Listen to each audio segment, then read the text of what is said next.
नमस्कार, जय हिंद, जय Bharat and welcome to Dev Talks. This is Aadi Achint. What an election. Maharashtra एक बारी फिर से in focus. हमारे साथ हैं स्मिता देशमुख जी. Very knowledgeable journalist. Somebody I follow very keenly on these kind of issues. Ma'am, पहले तो प्रणाम, नमस्कार, welcome to the show. Jai Maharashtra. जय Maharashtra, absolutely. Ma'am, 25 out of 29, क्या बात है? It's a big day in Maharashtra, and I know that people.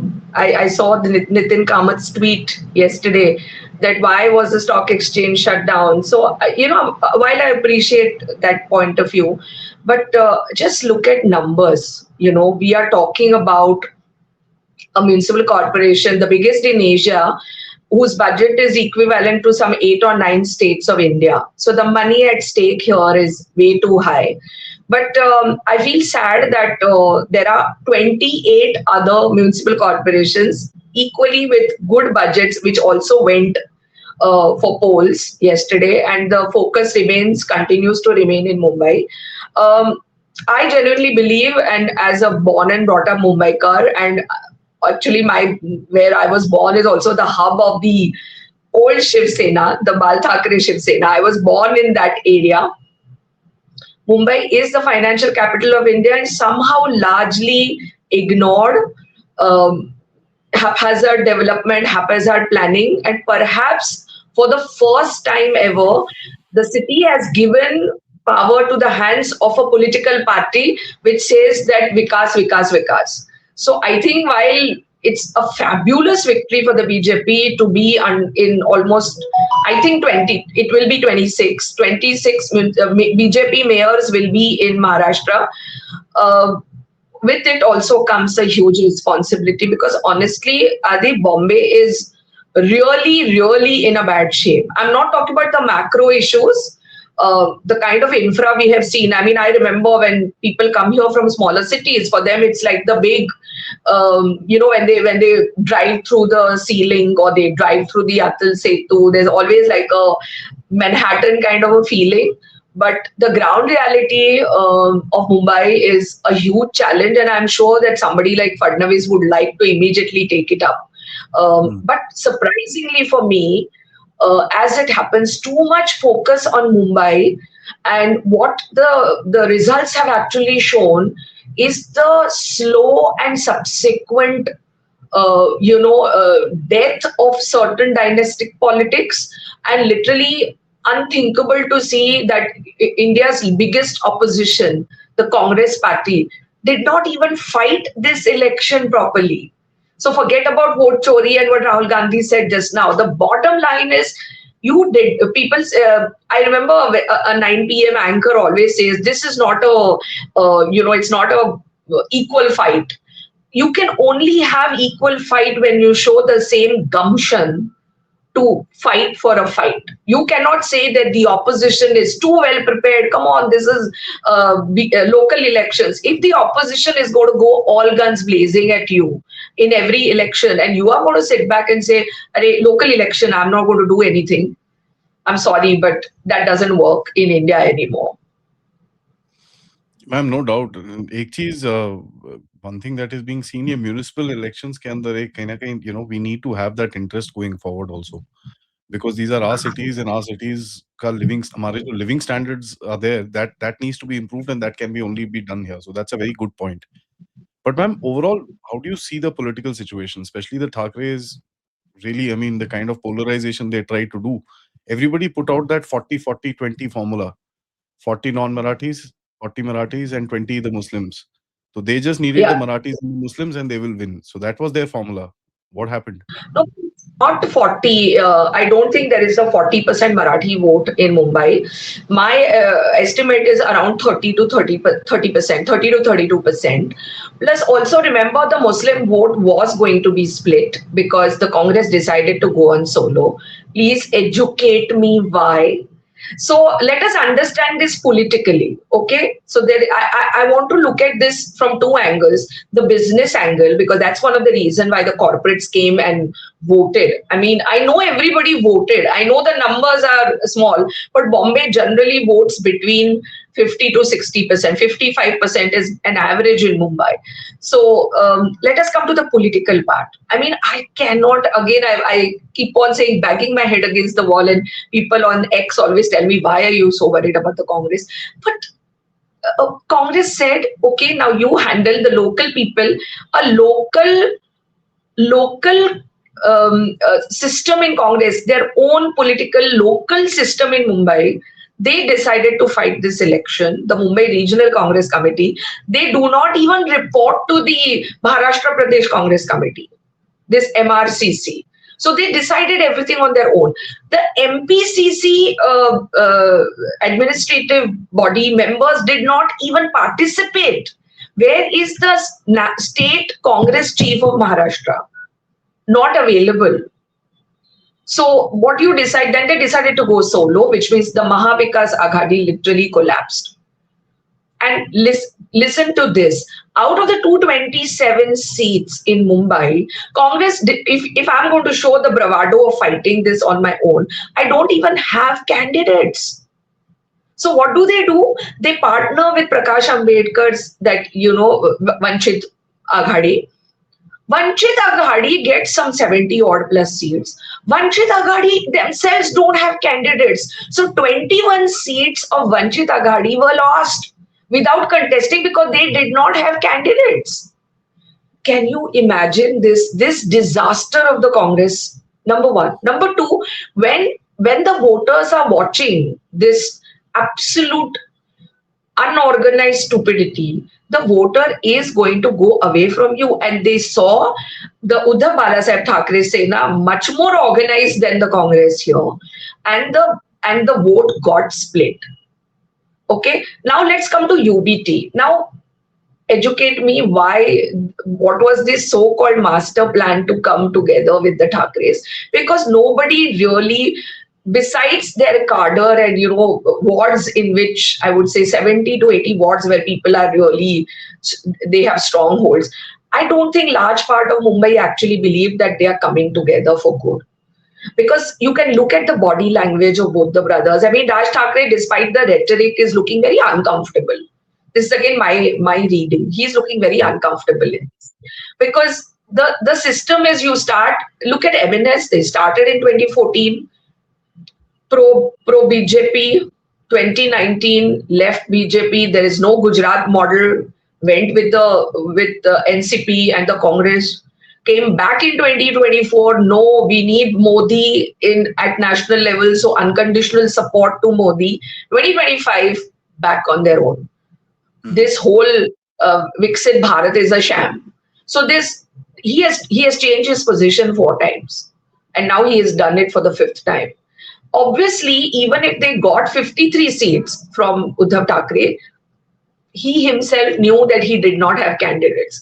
Can you believe that these parties, with all the rhetoric and the coverage they get, even in local, state and national media, these parties do not have candidates, Adi? I mean, is this for real? Well, it is for real. Both the MNS as well as the Congress. So what can you do in this situation? So today, what has really happened that in Mumbai, the principal opposition, the numbers are coming very, very slowly. It's going to be, so far, UBT is around 60, and still the numbers are, some 30-40 seats are yet to be discussed. My gut feeling is that UBT will be, with MNS, will be around 50-55. Okay. The BJP on its own will cross the 100 mark. So what I'm trying to say here is, look at the political aspect of it. Why? So literally, Raj Thackeray literally is dragging down Uddhav Thackeray. Okay, and on the other hand, Shinde, who got 92 seats, 92, 93 seats, is literally dragging the BJP down. So it is the message the voter is sending to the BJP, and I'm sure the national leaders are listening, is that there is tremendous push by the voters in Maharashtra across all the various corporations, is that go solo. And I remember, I remember I had attended that speech of Amit Shah ji when he was here before the campaign started, and he said that BJP does not require crutches in Maharashtra. BJP is now so strong in Maharashtra that BJP will is it was like a signal both to Shinde as well as to Ajit Pawar that if we go on our own solo, and I think that's a huge it's a huge power statement today by BJP in Maharashtra through these local elections that tomorrow if they decide that it's a signal to both the alliance partners that we are way too strong. There's a section in the BJP which will be now questioning, did we give too many seats to Shinde? There's a section in BJP which is watching the decimation, I'll come to it, of the NCP, NCP as well as NCP SP in Pune and Pimpri Chinchwad, literally decimation, that do we need them to go along with it, and to see that the Thakrey brothers literally did not contest beyond the Mumbai metropolitan region, literally zero in many places. So what does it show? This is a huge political talking point to see that eventually when BJP was playing a second fiddle to all these regional parties, just 15-20 years ago, today is giving them a middle finger and says, get off, I am the big brother, I am going to run this state, my mayors are going to be everywhere, I am the biggest political party in Maharashtra.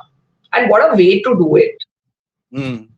I want to ask one major thing actually before we come to Pune and all that. Main thing is that what I see,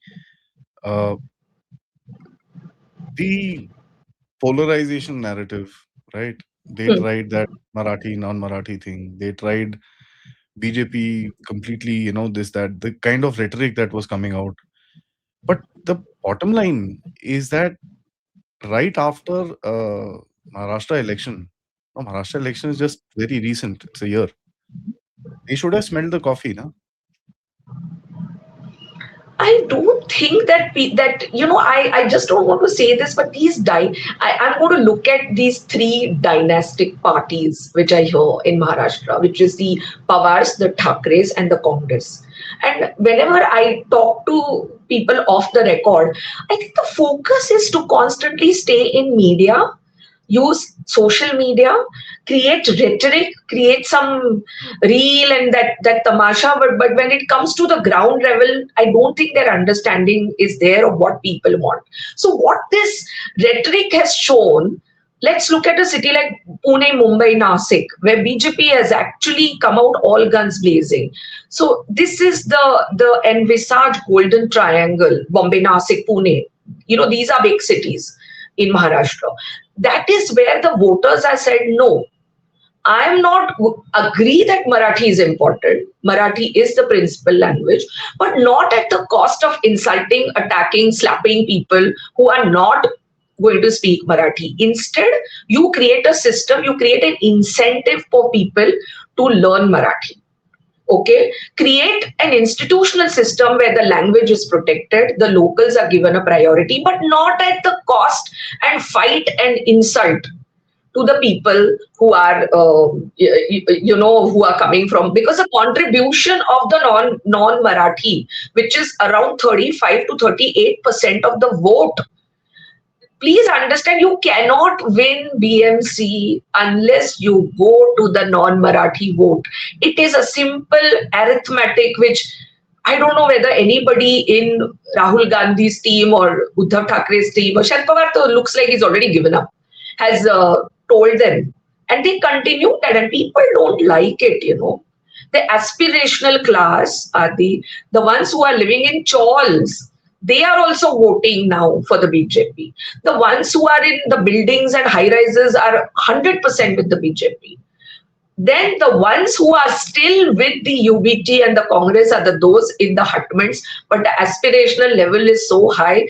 This amount will keep on shifting percentage-wise onto the other side. So the rhetoric can help you. It can. People will come to your, and this Raj Thakre phenomenon, thousands of people come to listen to him. He's like a performer. He has reduced himself to a performer of an evening. But people do not vote for MNS. We are watching this from 2012 that people are not voting for MNS. And this should be a huge concern if the Thakreys want to go ahead. And the rhetoric, I must say, the rhetoric can work on social media and some of your cadre, but the rhetoric is definitely not working at the ballot box. Let me ask you this, ma'am. The Bollywood plays a huge role in all this, Oh yeah. right? Now, Hmm. Bollywood, there is a huge shift which is happening. Durandar shift, I call it. Yes. Uh, so, what is it now going to be? Boss, we can't do anything. Give up, tolerate, live, and whatever. So Because let me tell you, the fight is gone. both the Thakre brothers are embedded in Bollywood. Mhm. Okay. First, Raj Thakre principal businesses, he's a developer. He runs three companies, which are real estate companies. His wife and he are also directors in various companies. So he's basically a developer. Fundamentally, his earning is through real estate. Uddhav Thackeray it has been alleged. Imagine if you rule a 60 to 70,000 crore corporation for 25 years, Adi. Just do the math. Just do the math. I don't need to even say the numbers. You're ruling a city with this kind of money, power, glamour for 25 years. The brothers live in absolute, what can you say, they're like high society. Their lifestyle is very lavish, both of them. Bollywood will be more than happy to support them because earlier Bollywood was always left woke. It was split. In 2014 the split happened. The split is wide, deep wide now, even now. So they are voting. I won't be surprised if Bollywood has unanimously also voted largely for UBT this time. I won't be surprised. But for the traditional Maharashtrian voter like me, we are also not a homogeneous group. The educated people are looking at says, I'm supposed to vote for these people. They are looked upon by the educated Maharashtrians, look upon them as highly entitled, dynastic, too much money, very lazy, and only interested in this, as I call him, the theater of politics. Nothing on the ground. Because there's this one thing which Fadnavis always says is that show me one project in Mumbai which the Thakreys have done. And seriously, they don't have any answer so far. So it is that bad. And so people would say, listen, I don't want to be with these people. They have become billionaires. I would rather go with a party which is giving me, at least showing whatever they are promising, they're delivering. So that's the most important thing. Yeah, ma'am. One very interesting phenomenon I'm also seeing is that after people like Priyanka Chaturvedi who went abroad, she created that thing of nationalism. Every day she's in the media, so she's pushing out a certain narrative and this and that. So she got a lot of fair-minded people saying, "Acha, chal, theek hai, let's listen to her. She seems nationalistic. Politics chalta rahega." And last May, she also started supporting all this stuff, and everything just went down the drain. So, this is not just a end of the Thakres. This is the end of the entire chain of these people. It's gone. They're over. And it's good, right? Priyanka Chaturvedi, I don't want to say this. I mean, I cannot believe that. See, this is what I say, you had the opportunity of sending a Marathi face to Rajya Sabha. What do? You import one woman. What do? They start slapping, fighting, attacking people over Marathi. Your own member of the Rajya Sabha cannot even speak basic Marathi. Yeah. She may fool some journalists in Delhi and some anchors in Delhi, but out here, people are not stupid, are they? They see what is happening on the ground. That's This is, and this. I also want to say this congressification of UBT. It is happening in front of our eyes. there are songs, their candidates, I mean, every political party has a right to carry the candidates they want, but the candidates are openly talking against the Hindus in their Mm. campaigns. There was a campaign video which was hidden. I please don't ask me how I got it, and I posted it, and the whole world is saying, "What?" I said, "It was out there. I just got it through a PR person of that candidate. It was out there. Why nobody carried this video? I just carried the video." So the so-called UBT seems to be totally inspired by the Congress, a party which has absolutely no existence in Maharashtra. And the MNS with all these rhetoric, their basic sometimes I feel, do these people, these dynasts, ever come down from their high pedestal and hang around with the people, even to know what is the reality of a city like Mumbai? If the non-Marathi people leave this city, we will come to a halt. Seriously, I'm telling you. And I really want to say this as a woman professional in the media field for 35 years in Mumbai. This city literally, I'm born and brought up here. I'm born and brought up in a very charged political environment like Shivaji Park in Mumbai. So I'm not the example, but you can see hundreds of people coming here. This city is so welcoming. It embraces you. The professionalism, the time, and people are literally running all the time, Adi. I mean, people are interested to make their careers, their businesses, their brands, their even Bollywood. I mean, despite all what is happening, it's you can feel the energy. I have a very dear friend, a journalist friend, and he says, when I want to give that this thing. She came from Kolkata, and she said, when I go back to Kolkata, as if the world has stopped. She said, I want to come back here because at least this city gives you so much. It is truly India's cosmopolitan financial capital. You can feel it in the air. Every time I travel in different parts of India, I mean, I love to travel, but I come back, you can feel it. And that this city is being now known as, slapping people from outside, making fun of the Hindus. I think that also has contributed. Raj Thakrey's constant attacks on Hindus has been a very, very important aspect of people literally saying, I'm done with you now. I'm done with you. So there That's, are multiple aspects to this. yeah. Lastly, ma'am, where do you see, there are now these good old parties which is there. Sharad Pawar is there, who rumor has it wants to get his daughter settled off. He doesn't care about the rest of the thing. Yeah, meri beti ko kahin na kahin chipka lo. We will see after that. So what happens to all these guys? Do they just fade into the sunset, or do they just become this noisy, crappy opposition that we see around? Kya hoga inka? Sharad Pawar will be never campaigned, never came out, did not contest. This is a very bad time. This is a huge thing to see that Sharad Pawar is. I've actually said that this is the end. I mean, it's like that Adele song, but this is the end. Seriously, this is the end. So he is obviously looking for a deal. It's up to the BJP whether the deal is on the table or not. I was surprised with the rhetoric and the anti-BJP approach undertaken by Ajit Pawar this time, because I thought he was a very stable NDA partner. But, elections can make people go nuts. So I'm still going to give Ajit Pawar come back to where he belongs. The BJP is literally banging on every part of Maharashtra on its own. Every part of Maharashtra on its own. So that was the thing. This would be a learning curve for Shinde. While he has performed average outside, in and outside Mumbai, but in Mumbai, Shinde came short in terms of while battling Uddhav.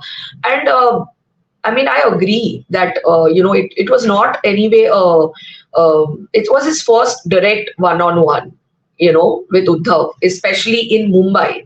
So Shinde fell short. I hope Shinde goes back to the drawing board and rather than cribbing about the fact there's still a huge part of the Shinde group which says he's a little upset that he's not the chief minister. Boss, Devendra Fadnavis is the undisputed leader in Maharashtra. So I think that ship has sailed and he should go back to the drawing board. With the Thakrey brothers, since Uddhav is so transactional, I mean, his team is very transactional. I'm wondering whether people always, what I was telling people, will Raj Thackeray remain with Uddhav Thackeray after this? The issue is that does Uddhav Thackeray want Raj Thackeray after this? So again, we are going to see this. It's a, but Um, you know, what I really believe that this is a message to all the dynastic political parties in India. We have three here, and I'm telling you, they have never seen itne bure din. So this is a message to everybody: get your act together. Don't just focus on the next generation taking over. Excuse me, your next generation has no idea about the aspirational new India. Gen Z do not identify with you. Social media and campaign and reels and doing all this theater is not real Indian politics. If you can smell the coffee from the Maharashtra local elections. Otherwise, doomsday, the end is here. This is the end. I'm Adele said it. I'm saying it again. Thank you, ma'am. Pleasure talking to you, and thank you for the insight. This is really, really helpful. I was actually Thank you. looking at this particular thing and hoping that common sense politics will basically play a part, and I think it has. Thank you so much. Thank you very much. And many congratulations to the people of Maharashtra, and I hope BJP and does deliver on the promises that they have actually Yes. given. So that's going to be a big test as well. Thank you so much. Thank you.